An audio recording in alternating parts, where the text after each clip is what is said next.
Hello everyone, welcome back to my channel. आज मैं top form का एपिसोड 8 को एक्सप्लेन करूंगी। जैसा कि पिछले एपिसोड में हमने देखा, जिन और अकीन के बीच सब ठीक हो गया है। इस एपिसोड में देखते हैं, अकीन अपने स्टेज प्ले के मेंबर्स के साथ एक टॉक शो पर आया था, जहां वो लोग अपने स्टेज प्ले का प्रमोशन कर रहे थे। पीछे उनके फैंस भी खड़े थे जो उनको चीयर्स कर रहे थे। जब वो लोग टॉक शो से बाहर निकलते हैं तो फैंस उनसे इंटरेक्ट करने की कोशिश कर रहे थे, पर एक फैन ऐसी रहती है उसमें से जो अकीन के पीछे पड़ जाती है। वो उसके हाथों को टच करने लगती है, पर तभी वहाँ बॉडीगार्ड आ जाते हैं और वो अकीन को वहाँ से सेफली निकालते हैं। दूसरे सीन में देखते हैं, जॉनी यहाँ अकीन से कह रहा था कि आज हमारा फ्री डे है, तो क्या तुम मेरे साथ फन करने चलोगे। ये सुनकर अकीन उसकी कॉलर को पकड़ लेता है और कहता है, पिछली बार का मैंने तुमसे हिसाब नहीं लिया है। और इसके बाद वो उसके पैरों पर किक करता है और कहता है कि ये उस दिन का हिसाब है जो तुमने मेरे साथ किया था। जॉनी फिर कहता है कि मैं तो तुम्हें अभी भी परेशान कर सकता हूँ, पर अकीन उसे मारने जा रहा था। पर तभी उसे फील होता है कि कोई उसकी पिक्चर ले रहा है, पर वो उस फीलिंग को इग्नोर कर देता है। और तभी वहाँ जिन अपने जूनियर नारू को लेकर आता है, जो कि ऑडिशन देने आया था एक मूवी के लिए। यहाँ नारू अकीन से बोलता है कि मैं आपका बहुत बड़ा फैन हूँ, और वो जॉनी को भी कहता है कि मैंने तुम्हें अकीन के साथ प्ले में देखा था। तभी जिन वो वाली रिकॉर्डिंग ऑन कर देता है जहाँ जॉनी ने कहा था कि वो अपनी बॉडी को सेल करता है रोल के लिए। जॉनी ये सुनता है तो काफी एम्बेरेस हो जाता है और फिर उनके बीच से चला जाता है। नारू भी उसके पीछे पीछे जाता है ये जानने के लिए कि वो क्या सेल करता है। जिन और अकीन ये सीन देखकर हंस रहे होते हैं। यहाँ अकीन नारू की यूनिफॉर्म देखकर कहता है कि ये मुझे मेरे पुराने दिनों की याद दिलाती है, क्योंकि वो भी एक सीरीज में काम किया था जहाँ उसे सेम यूनिफॉर्म पहननी थी। वो कहता है कि मैं उस टाइम काफी हॉट लगता था। तो जिन स्माइल करके कहता है कि मैं बिलीव कर सकता हूँ। आज जिन कुछ सोचने लगता है तो अकीन उससे कहता है कि ऐसा वैसा कुछ सोचना भी मत। पर जिन तो किसी की सुनने वाला था नहीं। वो नारू के पास आता है और उससे वही यूनिफॉर्म मांगता है। नारू भी अपना यूनिफॉर्म देने के लिए रेडी हो जाता है। एक्शन में देखते हैं, जिन अकीन को एक क्लासरूम में लेकर आया था। तो अकीन कहता है कि तुम मुझे यहाँ क्यों लाए हो। तो जिन उसे वो यूनिफॉर्म दिखाता है। तो अकीन को लग रहा था कि क्या उस सीरीज का सीक्वल बनने वाला है, इसलिए तुम मुझे यहाँ लेकर आए हो।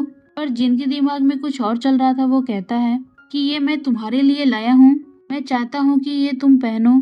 अकीन कहता है कि मैं नहीं पहनने वाला अब। तो जिन बहुत क्यूट वे में उससे रिक्वेस्ट करता है, वो उसे इस आउटफिट में देखना चाहता है। तो अकीन कहता है कि अगर तुम्हें मुझे देखना ही है तो मेरी सीरीज जाके देखो, मुझे क्यों परेशान कर रहे हो। पर जिन कहता है कि मैं स्क्रीन पे नहीं तुम्हें रियल में देखना चाहता हूँ। फिर वो अकीन की पुराने समय की पिक्चर निकाल के दिखाता है और कहता है कि इस हेयर स्टाइल में मैं तुम्हें देखना चाहता हूँ। तो अकीन अपनी फोटो देखकर एम्बेरेस हो जाता है और कहता है कि प्लीज इसे डिलीट कर दो। तो जिन कहता है कि ठीक है, पर प्लीज तुम ये पहन लो, क्योंकि मैं उस टाइम तुम कैसे लगते थे ये देखना चाहता हूँ। और वो यहाँ बताता है कि उसे भी स्कूल टाइम में मूवी का ऑफर मिला था, पर वो उस टाइम सीरियस नहीं था ये सब चीज के लिए, इसलिए उसने मना कर दिया था। पर अब वो रिग्रेट करता है, क्योंकि अगर उसने उस टाइम साइन कर लिया होता तो वो अकीन से पहले ही मिल पाता, और जो इतने साल उसने बिना पर्पस के लाइफ जिया है वैसा कुछ भी नहीं होता। इसलिए वो यहाँ रिग्रेट कर रहा था। तो अकीन जब ये सब सुनता है तो कहता है कि ठीक है, मैं पहनूंगा। और वो जिन से यूनिफॉर्म मांग लेता है। कहता है कि जब तक से मैं पहन ना लूं तुम पीछे मुड़कर मत देखना। जिन भी बिल्कुल वैसा ही करता है। और जब अकीन यूनिफॉर्म पहन लेता है तो जिन उसे जब देखता है तो बस देखता ही रह जाता है, क्योंकि वो बहुत ज्यादा हैंडसम लग रहा था। यहाँ अकीन कहता है कि अगर तुम मुझ पर हंसे तो मैं तुम्हें मारूंगा, और बताता है कि भले ही ये मुझे अभी टाइट हो रही है, पर उस टाइम में काफी हॉट लगता था। जिनकी तो ऐसी सिचुएशन थी कि वो अकीन को देखकर एकदम दीवाना हो गया था। वो कहता है कि अब मुझे मालूम चला कि लड़कियां तुम्हारे पीछे क्यों भागती थी, क्योंकि तुम लग ही रहे हो इतने हॉट। फिर वो अकीन को किस करने जा रहा था, पर अकीन मस्ती के मूड में था। वो अपना फेस हटा लेता है और पानी पीने लगता है। पर जिन इतना डेस्परेट था कि वो उसके फेस को लिक कर लेता है और फिर उसे किस करना स्टार्ट करता है। और फिर वो लोग यहाँ रोमांस करते हैं। और इसी बीच देखते हैं कि कोई उनकी फोटो ले रहा था। अकीन को भी यहाँ फील होता है, पर वो फिर इग्नोर कर देता है। और जब वो चेंज कर कर आता है तो जिन को एक फनी स्टोरी सुनाता है, जहाँ वो कहता है कि उसकी फर्स्ट किस बिल्कुल बेकार हुई थी, क्योंकि जो एक्ट्रेस थी वो कुछ अजीब सा खाकर आई थी और फिर उसने अकीन को किस कर लिया था। तो जिन उसे किस करके कहता है कि इसे तुम अपनी फर्स्ट किस समझना। तो अकीन भी ब्लश करने लगता है। फिर जिन को एक इम्पोर्टेंट कॉल आता है जिसे पिक करने वो बाहर जाता है। अकीन भी उस यूनिफॉर्म को फ्लोर से उठाता है और उसका ध्यान जाता है कि उसने जो ब्रोच पहना था वो तो है ही नहीं। उसके भी मन में अब डाउट आने लगा था। नेक्स्ट सीन में देखते हैं कि वो ग्रोसरी मार्ट पर आया था और अपनी फेवरेट चॉकलेट ड्रिंक ले रहा था, पर तभी उसे वही क्रेजी फैन मिल जाती है जो उस दिन इंटरव्यू के बाहर मिली थी। यहाँ वो फैन अकीन से पर्सनल सवाल करने लगती है, इसका जवाब अकीन नहीं दे पाता और वो यहाँ देखता है कि उस फैन ने भी सेम ब्रोच पहना है जिसे अकीन ने क्लासरूम में पहना था। तो वो डर जाता है और जल्दी से वहाँ से भागता है। जब वो घर आता है तो वो जिन से बात करता है और कहता है कि क्या तुम्हें नहीं लग रहा कि हम ज्यादा मिल रहे हैं। इस पर जिन कहता है तो क्या हुआ, हम तो बॉयफ्रेंड हैं। तो अकीन कहता है कि अभी नहीं बने हैं। तो जिन कहता है कि सेम ही तो बात है, पर वो अकीन की टोन को सुनता है तो कहता है कि क्या तुम किसी चीज से परेशान हो। तो अकीन कहता है कि मैं परेशान नहीं हूँ, बस मुझे डर है कि कोई हमें साथ में देख लेगा तो क्या सोचेगा। यहाँ अकीन को फिर फील होता है कि कोई उसकी बातें सुन रहा है, तो वो घर के अंदर आ जाता है और जिन से कहता है कि कोई परेशानी की बात नहीं है, इसलिए तुम भी चिंता मत करो और सो जाओ। जिन भी उसे परेशान नहीं होने के लिए कहता है, पर अकीन काफी सोच में था। वो यहाँ उस ब्रोच के बारे में सोच रहा था। फिर वो सर्च करता है उस गोल्डन ब्रोच के बारे में, तो उसे मालूम चलता है कि ये तो हर जगह मिलती है। तो वो रिलैक्स हो जाता है कि ये तो हर जगह अवेलेबल है, तो उस फैन के पास भी होगी। फिर वो शावर लेने जाता है, पर यहाँ भी उसे कुछ आवाज आता है बाहर से। तो जब वो बाहर निकल के चेक करता है तो वहाँ वो गोल्डन ब्रोच मिलता है उसे।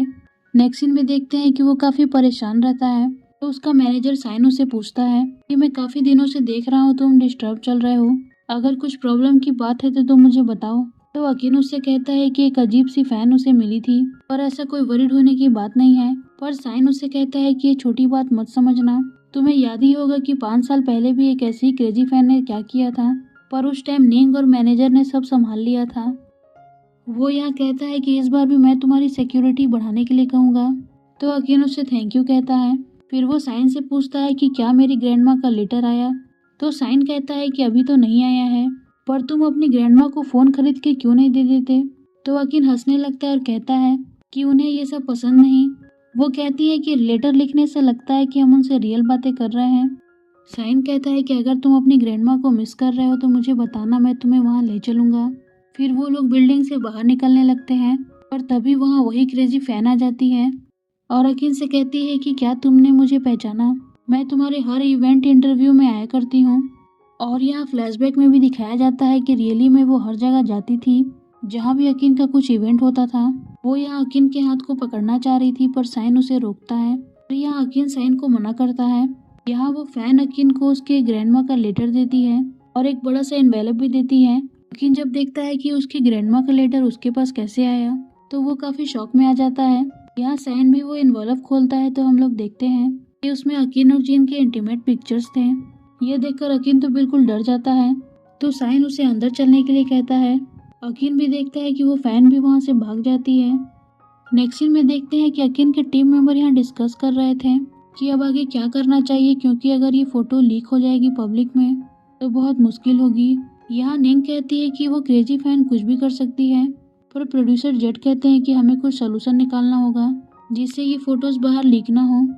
और वो अकीन से कहता है कि हमें एक प्रेस कॉन्फ्रेंस करनी होगी जिसमें तुम्हें सारी बातों को क्लियर करना होगा। अकीन तो यहाँ बिल्कुल डरा हुआ था, पर तभी वहाँ जिन आता है और उसे हक कर लेता है।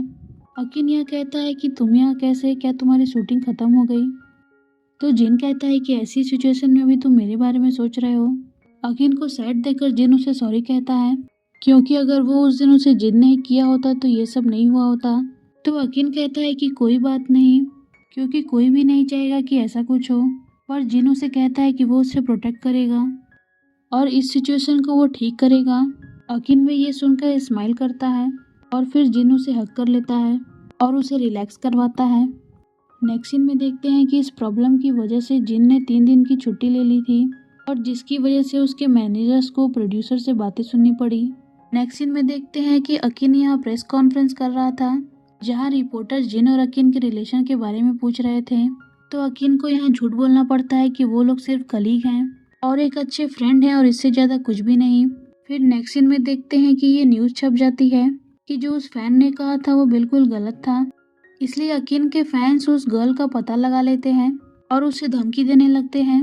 नेक्स्ट सीन में देखते हैं कि प्रोड्यूसर जेड भी उस गर्ल को ढूंढ लेते हैं और उससे कहते हैं कि अगर वो फोटो डिलीट नहीं करेगी तो उसे जेल भेज दिया जाएगा। वो गर्ल भी डर के मारे सारे फोटो को डिलीट कर देती है। फिर अकिन भी उससे मिलने आता है क्योंकि वो जानना चाहता था कि उसकी फैन ऐसा क्यों कर रही है। यहाँ वो कहता है कि मैं तुम पर से सारे चार्ज हटा दिया हूँ, पर तुमने मेरे साथ ऐसा क्यों किया? तुम तो कही थी कि तुम मेरी फैन हो और मुझे एडमायर करती हो। यहाँ वो गर्ल कहती है कि मैं तुम्हारी बहुत बड़ी फैन हूँ और तुम्हारी हर चीज़ में सपोर्ट भी करती हूँ और मैं तुमसे मिलना चाह रही थी। मैं चाहती थी कि तुम हमेशा मुझे याद रखो, पर आज मैं तुमसे ऐसे मिल रही हूँ और वो खुशी मुझे नहीं हो रही क्योंकि तुम उदास हो। फिर वो अकिन से माफ़ी मांगने लगती है और कहती है कि तुम मेरे लाइफ का हमेशा वो लाइट रहोगे। ये सुनकर अकिन भी इमोशनल हो जाता है और कहता है कि तुम भी मेरे लिए मेरी लाइट हो। फिर वो स्माइल करता है और उस गर्ल के सामने हाथ बढ़ा देता है। वो गर्ल भी अकिन के हाथ को पकड़कर रोने लगती है। ये मोमेंट देखकर पता चलता है कि अकिन अपने हर फैन से कितना प्यार करता है, क्योंकि इस फैन ने अकिन की प्राइवेसी लीक करने की कोशिश की पर फिर भी अकिन उसे माफ़ कर देता है। नेक्स्ट सीन में देखते हैं कि प्रोड्यूसर जेड अकिन को मिलने बुलाता है, उसे ये बताने के लिए कि उसने सारे बैकअप डिलीट करवा दिए थे, पर अभी भी उसे ऐसा लग रहा है कि उसके डिलीट करवाने से पहले ही वो कहीं और भी शेयर हुए होंगे। तो वो अकिन को कहता है कि तुम थोड़ा ध्यान रखना अब से, क्योंकि ये सिर्फ उसका एजम्पशन है कि ऐसा भी हो सकता है। अकिन ये सब सुनकर फिर से वरीड होने लगता है।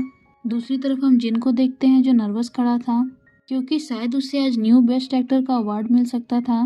तभी वह अकिन आता है और उसके कोट को ठीक करता है। फिर वो जिन से पूछता है कि क्या तुम नर्वस हो, तो जिन उसे कहता है कि हाँ थोड़ा बहुत। फिर वो अकिन को थैंक यू कहता है क्योंकि उसने हमेशा उसकी हेल्प की, पर अकिन कहता है कि थैंक यू तो मुझे कहना चाहिए तुम्हें, क्योंकि ऐसी सिचुएशन में तुमने मेरे लिए बेस्ट लॉयर ढूंढा और मेरी टेक केयर की। पर जिन कहता है मैं नहीं, वो तुम हो जो मुझे हमेशा प्रोटेक्ट करते हो। तुम अपने ऊपर सारी नेगेटिव चीज़ें ले लेते हो ताकि मैं सहन कर सकूं। तो अकिन कहता है कि तुम्हें प्रोटेक्ट करना तो मेरा जॉब है, क्योंकि मैं तुम्हारा टीचर जो हूँ। फिर वो जिन के नोज पर किस करता है और कहता है कि आज तुम्हारा दिन है शाइन करने का। फिर दोनों साथ में अवार्ड सेरेमनी में चले जाते हैं, जहाँ अकिन को ही बुलाया जाता है अवार्ड प्रेजेंट करने के लिए। अकिन भी अपने स्पीच में कहता है कि वो काफ़ी प्राउड फील कर रहा है ये अवार्ड देते हुए, क्योंकि एक समय वो भी ये अवार्ड को जीता था और तब से उसकी ये जर्नी स्टार्ट हुई। और जब वो नाम अनाउंस करता है विनर का, तो जिनको ही वो न्यू एक्टर का अवार्ड मिलता है। जिन भी खुशी से वो अवार्ड लेने जाता है। फिर वो सभी अपने मेकर प्रोड्यूसर को थैंक यू बोलता है। फिर वो सभी फैंस को थैंक यू बोलता है जो दिन रात उसके लिए वोट करते हैं। और लास्ट में वो अकिन की तरफ देखकर उसे थैंक यू कहता है, क्योंकि वो उसके गाइडेंस और सपोर्ट से ही इतना दूर तक आया। अकिन को भी बहुत प्राउड फील होता है। फिर वो लोग घर आ जाते हैं और बाकी का अवार्ड शो टीवी पे ही देखते हैं, क्योंकि जो बेस्ट एक्टर का अवार्ड था वो इस बार अकिन को नहीं मिल पाया, वो किसी दूसरे सीनियर एक्टर को मिला। यहाँ अकिन खाना खा रहा था और कहता है कि इस बार भले ही इसे मिल गया पर नेक्स्ट टाइम मुझे ही मिलेगा। यहाँ जिन कहता है कि अकिन तुम खाते हुए मत बातें करो, नहीं तो तुम्हारे गले में फंसेगा। फिर वो कहता है कि जिस एक्टर को ये अवार्ड मिला है, मैंने उनकी स्क्रिप्ट सुनी थी जो कि काफ़ी अच्छी थी, तो ये अवार्ड अगर वो जीते हैं तो मुझे सरप्राइजिंग नहीं लग रहा। तो इस पर अकिन कहता है कि इस ईयर मैं इस ओल्ड आदमी को जीतने दे रहा हूँ, पर तुम देखना ही नेक्स्ट ईयर ये मेरी अवार्ड होगी। जिन भी उसे मोटिवेट करता है और कहता है कि बिल्कुल ऐसा ही होगा। फिर अकिन जिन को कांग्रेट्स कहता है। जिन भी यहाँ अकिन के क्लोज आकर कहता है कि अब तो तुम मानते हो ना कि मैं ही तुम्हारा नंबर 1 सेक्सिएस्ट मैन हूँ। तो अकिन उसे धीरे से कहता है कि हाँ। तो जिन कहता है कि मुझे सुनाई नहीं दिया। तो अकिन फिर से रिपीट करता है और इस बार जिन उसे किस कर लेता है, पर अकिन अपने आप को छुड़वाता है और बेड की तरफ भाग जाता है। और जिन भी कहाँ पीछे रहने वाला था, वे बेड पर आकर अकिन को पकड़ लेता है और फिर से उससे पूछता है कि हूँ ना मैं तुम्हारा नंबर 1। अकिन भी उसे हाँ कहता है और फिर जिन उसके साथ मस्ती करने लगता है।